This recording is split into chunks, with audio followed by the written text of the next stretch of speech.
What if I told you that the very pain you've tried to escape your whole life, the heartbreak, the silence, the nights you felt invisible, was never your enemy, but your initiation? What if the scars on your heart were not signs of defeat, but symbols of sacred transformation? The fire you feared was always the forge, and every fall, every tear was never the end, but the beginning of your becoming, because you were never meant to remain untouched by pain. You were meant to be remade by it. This is the alchemy of the soul.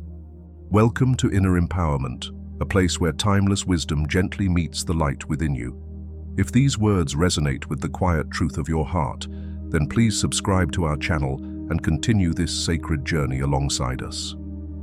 Section 1. The Invitation to the Inner Fire. What if every moment you wished had never happened was exactly what your soul had asked for? Not from a place of punishment, but from a place of profound remembrance. There is a fire that does not burn the flesh. It burns illusions. It doesn't destroy the soul, it awakens it. To enter that fire is not to suffer blindly, but to begin the most sacred journey, the journey inward, the path toward the self that has always waited behind the veil of fear. Most people run from pain. We are taught to escape, to suppress, to pretend. We medicate the ache, drown it in distraction, or bury it under achievements. We craft masks that smile while our eyes silently beg for something real. And yet, beneath the noise, the soul whispers, "Go into the fire. There's something inside it for you." Have you felt it too? That silent ache that no external solution seems to soothe? That mysterious pull in your chest when you're alone at night? The feeling that your suffering must have a purpose? That is not madness, that is memory, soul memory. You see, in ancient traditions, pain was never seen as random misfortune. It was a sacred messenger, a guardian of the gates of transformation. Carl Jung called it individuation, the slow unfolding of the self through the integration of our hidden parts. But before you integrate, you must descend. Before you can rise, you must unravel. The alchemists understood this. Through cryptic symbols and forgotten manuscripts, they revealed a truth hidden in plain sight, that the lead of the soul, its heaviness, its sorrow, its confusion, can be transmuted into gold, but only through fire. And what is that fire? It is the moment you choose to stop running. It is when you sit in the silence of your sadness and do not flinch. It's when you ask, "What are you trying to teach me?" and you dare to listen for the answer. This is not surrender to despair. This is surrender to truth. This is not weakness. This is warriorhood, because the soul does not grow in comfort. It grows in truth, and truth is always forged in fire. Section 2. The Struggle of the Soul. There comes a moment in every life when the sky turns silent, and nothing outside of you makes sense anymore. You wake up, but joy feels foreign. You smile, but it no longer reaches your spirit. People talk, but their words feel like echoes in a distant cave, and even when you're surrounded, you feel utterly alone. This is not just sadness. It is not simply fatigue. It is the soul calling you inward, through the aching, through the emptiness. And for a time, it may feel like the world has turned its face away. No light, no answers, no rescue. Only a great stillness, filled with a pain that feels both ancient and unfamiliar. And that is precisely when the real journey begins. But most people never make it past this point. The pain becomes too loud, the silence too vast, and so we grasp. We reach for anything that will soothe the scream, a relationship, a success, a distraction, a belief that things will go back to how they were. But the soul doesn't want to go back, it wants to go deeper. It wants you to remember what you've forgotten. And so the struggle grows more intense. We try to be normal, to perform, to pretend, to keep up the illusion of control. But inside, we are breaking, slowly, secretly, tragically. We begin to feel disconnected from ourselves, from others, from life itself. And in this disconnection, the shadow creeps in. Carl Jung wrote, "People will do anything, no matter how absurd, to avoid facing their own soul." And it's true.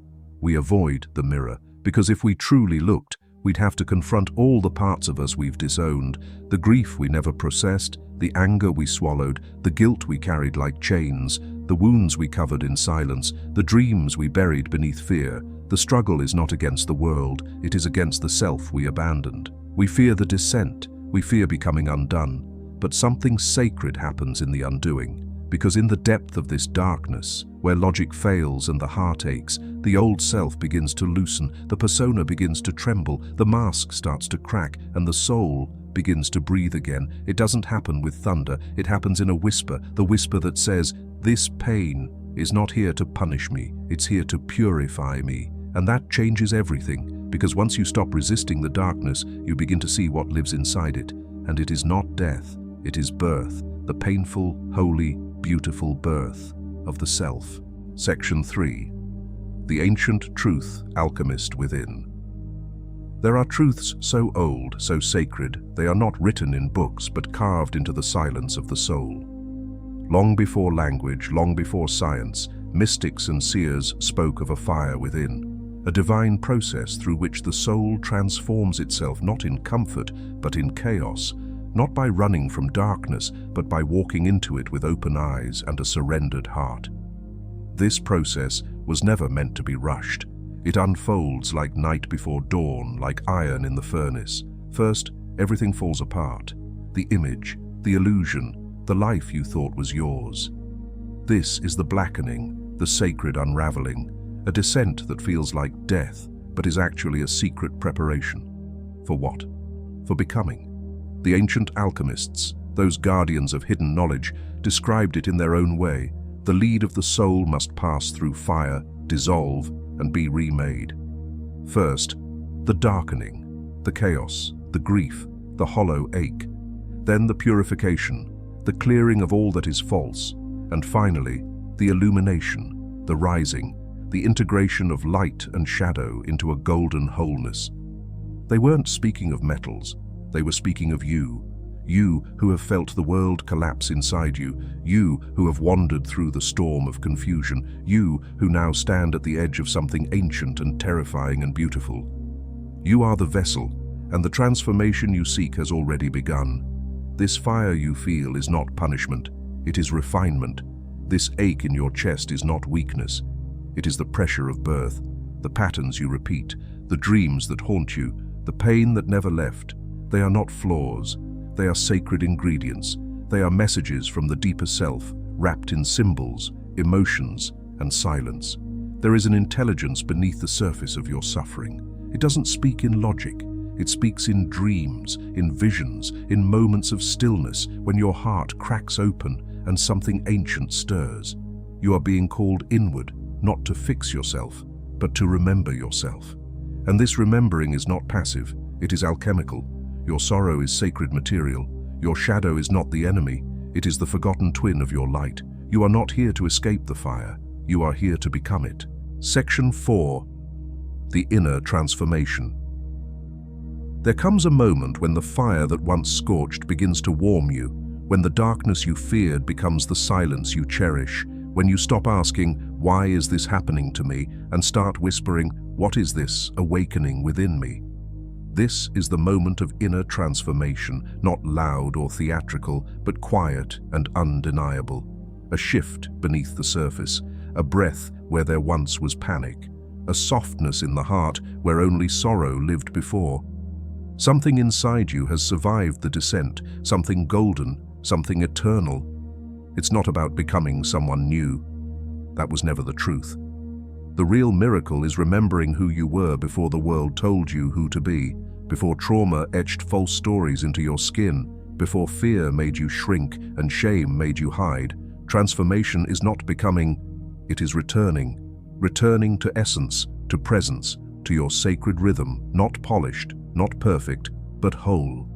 You begin to feel the change in small, sacred ways. You speak more slowly, you listen more deeply, you honor your body, not out of vanity, but reverence. You forgive, not because others deserve it, but because you do. And what once triggered you now teaches you. What once controlled you now crumbles before your awareness.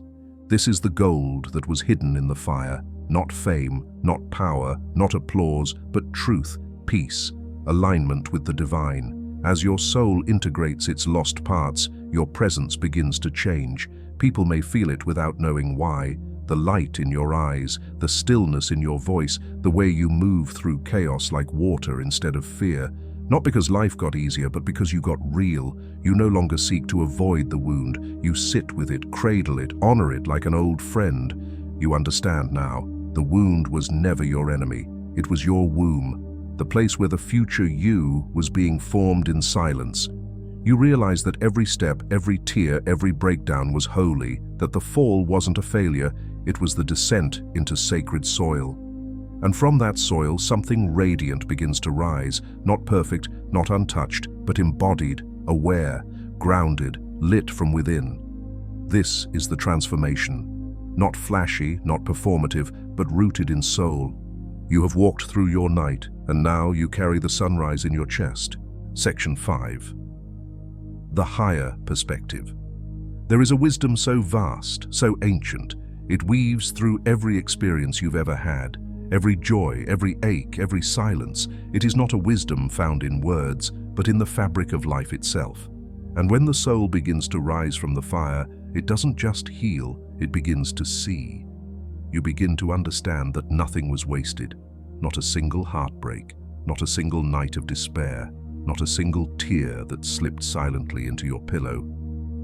Every fragment of your journey was a thread in the divine design of your becoming. You were not being punished, you were being prepared. Prepared to embody the light you forgot you carried. Prepared to hold space for others with depth and compassion. Prepared to serve, not from ego, but from wisdom earned through your own descent and return. This is where many seekers begin to remember that the soul is not random. It chooses its path. It chooses the terrain it will walk through, not as victim but as vessel. A vessel for love, truth, and awakening. You see, the universe doesn't operate on convenience. It operates on alignment. And the fire you walked through wasn't a detour. It was initiation. It was sacred architecture designed by your soul and the divine before time even touched your name. The higher perspective is this. You are not here merely to survive. You are here to illuminate. You are a lighthouse carved by storms, a prayer whispered into flesh, a bridge between the unseen and the known. When you rise from the fire, you do not return the same. Your eyes carry stories that words could never tell. Your presence calms storms without speaking. Your love heals without explanation. Because you've touched something eternal. You've seen the blueprint behind the chaos, and you've realized even the pain was sacred.